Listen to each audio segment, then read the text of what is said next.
Hello बच्चों, कैसे हो? आई होप आप सभी मस्त होंगे, स्वस्थ होंगे और जबरदस्त होंगे। मैं आपका अपना आयुष सर आप सभी के लिए एक टॉपिक ऑक्सीडेशन नंबर लेकर के आया हूं। बहुत ही इंपॉर्टेंट है, बहुत जगहों पर काम आते रहता है। तो इस टॉपिक को आज हम लोग क्लियर करेंगे, बेसिक से लेके एडवांस तक। ठीक है, ये शॉर्ट वीडियोस के फॉर्म में ही होने वाला है, तो बड़ा जल्दी ही चीजें कंप्लीट भी हो जाएगी और बहुत ही जल्दी आप सेटिस्फाइड भी हो जाएंगे ऑक्सीडेशन नंबर के कॉन्सेप्ट से। तो आइए शुरुआत करते हैं सबसे पहले कि ऑक्सीडेशन नंबर क्या होता है। What is oxidation number? It is the real, it is the real or an imaginary, it is the real or imaginary charge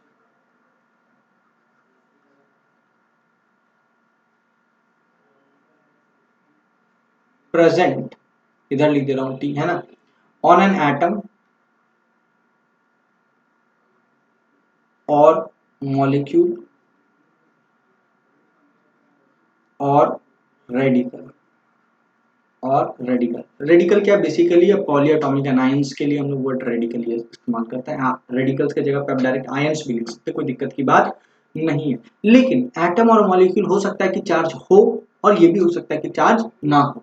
लेकिन अगर मॉलिक्यूल में एटम्स प्रेजेंट है और नेट मॉलिक्यूल का चार्ज 0 है, लेकिन फिर भी हम उस पर्टिकुलर कंडीशन में हम ये मान करके चलते हैं कि वो 100% आयोनिक है, वो 100% आयोनिक है। तो यहाँ पर क्या कंसीडर करते हैं? we consider the molecule as 100% ionic. Clear? अब मान लो कोई आयनिक है तो वो तो है ही, उसमें कोई दिक्कत की बात है नहीं। लेकिन कोई नहीं है तो उस पर्टिकुलर कंडीशन में उसको 100% आयनिक मान करके हम लोग काम करेंगे। क्लियर? मैं एक एग्जांपल लेता हूं। जैसे अगर मैं बात करूं NaCl का, ठीक है, तो ये NaCl आयनिक कंपाउंड है भाई, ये NaCl आयोनिक कंपाउंड है। ठीक, मतलब जब हम इसे पानी में डालेंगे तो ये टूटेगा। टूटेगा तो किस में टूटेगा? ऑब्वियस सी बात है सर, Na प्लस और Cl माइनस में। क्यों? क्योंकि आप कहोगे कि Cl is more electronegative. Cl क्या है? ज्यादा इलेक्ट्रोनेगेटिव। Na प्लस क्या है? Less electronegative. बोलो कोई दिक्कत की बात है क्या? Na प्लस क्या है? लेस इलेक्ट्रोनेगेटिव है। Cl माइनस क्या है? मोर इलेक्ट्रोनेगेटिव है।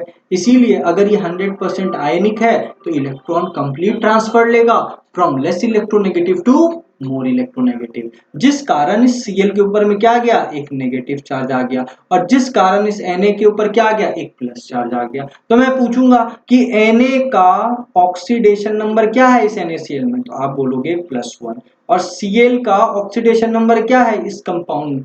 बोलोगे -1। क्लियर? बोलो यहां तक कोई दिक्कत है? हम इससे क्या सीखे कि इन एन आयनिक कंपाउंड और in the case of ions, क्या in an ionic compound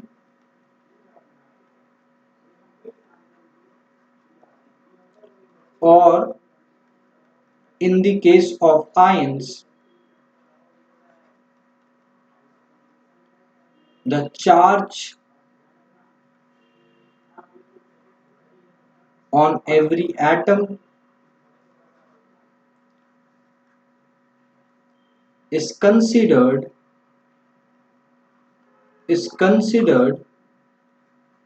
as their oxidation number, is considered as their oxidation number।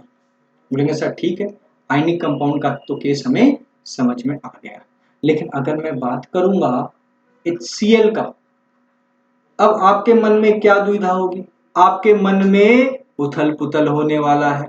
क्या उथल पुथल होने वाला है पता है बच्चों? कि सर HCl तो एक कोवेलेंट कंपाउंड है, तो इस पे चार्ज कैसे आ सकता है? तो मैं आपको बता दूं, ये एक कोवेलेंट कंपाउंड है। लेकिन आपको पता है कि कोवेलेंट कंपाउंड भी दो तरह के होते हैं, एक होते हैं पोलर और दूसरे होते हैं नॉन पोलर। तो जो पोलर होते हैं वो पोलर क्यों होते हैं? उनमें कोई एटम ऐसा होता है जो इलेक्ट्रॉन को अपने तरफ खींचता है। अब जब कोई इलेक्ट्रॉन को अपने तरफ खींचेगा तो उस पे क्या होता है? स्लाइट नेगेटिव और जिससे खींचा है उसके ऊपर में क्या जाएगा, स्लाइड पॉजिटिव। लेने वाला नेगेटिव, देने वाला पॉजिटिव। वो बात अलग है कि कंप्लीट चार्जेस नहीं आएंगे, लेकिन हम ये मान करके ऑक्सीडेशन नंबर में चलते हैं कि हमको उस मॉलिक्यूल को क्या करना है, 100% आयोनिक समझ करके काम करना है। हमको मॉलिक्यूल को क्या करना है, 100% आयोनिक समझ के करना है। तो आइए इसको समझते हैं हम लोग कि सर अगर HCl मॉलिक्यूल का बात करें तो ये कैसा मॉलिक्यूल है, कैसा कोवलेंट मॉलिक्यूल है। तो यहां पर अगर आप ध्यान से देखेंगे तो Cl क्या है, मोर इलेक्ट्रोनेगेटिव। H क्या है, लेस इलेक्ट्रोनेगेटिव। अब तुम बताओ, ये जो बीच में इलेक्ट्रॉन पेयर्स है, इसको मैं अलग कलर का पेन यूज कर लेता हूं यहां पर, है ना। तो यहां पर ये जो मॉलिक्यूल है इसमें जो Cl है ये मोर इलेक्ट्रोनेगेटिव है, तो इलेक्ट्रॉन किस तरफ शिफ्ट होगा, क्लोरीन की तरफ। कहां से शिफ्ट होगा, हाइड्रोजन से। तो इस Cl के ऊपर में क्या आ जाएगा, स्लाइट नेगेटिव, और इस हाइड्रोजन के ऊपर में क्या आ जाएगा, स्लाइट पॉजिटिव चार्ज आ जाएगा। ये स्लाइट नेगेटिव, ये स्लाइट पॉजिटिव चार्ज आएगा। क्लियर है। तो ये कैसा मॉलिक्यूल हो गया, पोलर। अब इनके ऊपर में स्लाइट चार्जेस आए, लेकिन हम यहां पर क्या एज्यूम करके चलेंगे, लेकिन हम यहां पर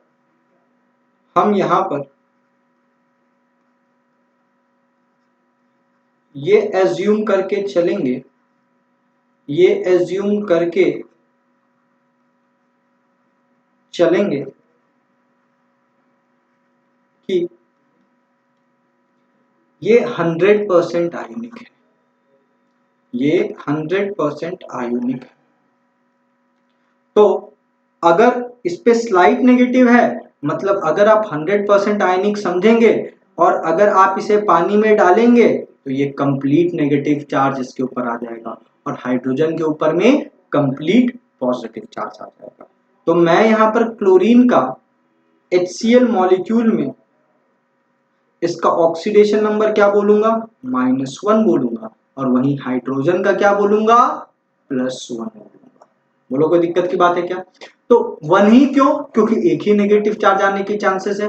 +1 ही क्यों, क्योंकि वो एक ही इलेक्ट्रॉन को दे सकता है, अगर देने के कंडीशंस आएंगे तो। तो जब भी आप किसी पोलर कोवेलेंट मॉलिक्यूल को, रिमेंबर रखिएगा, जब भी आप, मैं इंग्लिश में पढ़ा रहा हूं, ठीक है, जब भी आप पोलर कोवेलेंट मॉलिक्यूल को, पोलर कोवेलेंट मॉलिक्यूल को किसी पोलर सॉल्वेंट में डाल दे, किसी पोलर सॉल्वेंट में डाल दे जिसका डाइलेक्ट्रिक कांस्टेंट भी ज्यादा हो, जिसका डाई इलेक्ट्रिक कांस्टेंट भी ज्यादा हो, तो वो टूट जाता है, तो वो टूट जाता है। किसमें टूटेगा, आयंस में टूट जाता है, आयंस में।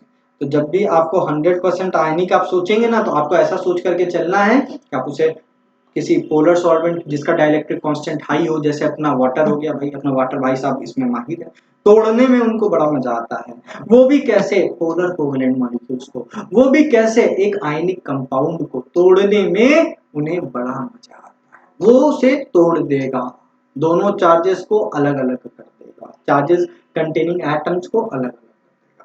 क्लियर है। तो आई होप तुम्हें ऑक्सीडेशन नंबर का कंसेप्ट समझ में आ रहा है कि क्या उसके पीछे थिंकिंग प्रोसेस है। ठीक है बच्चों।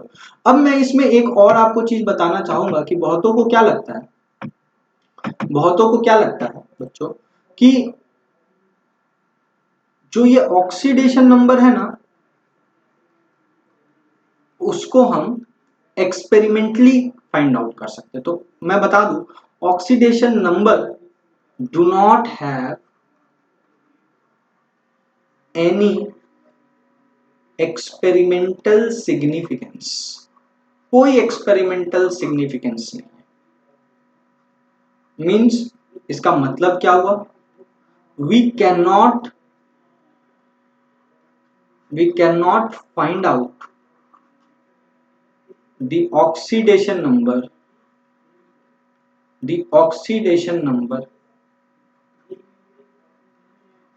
through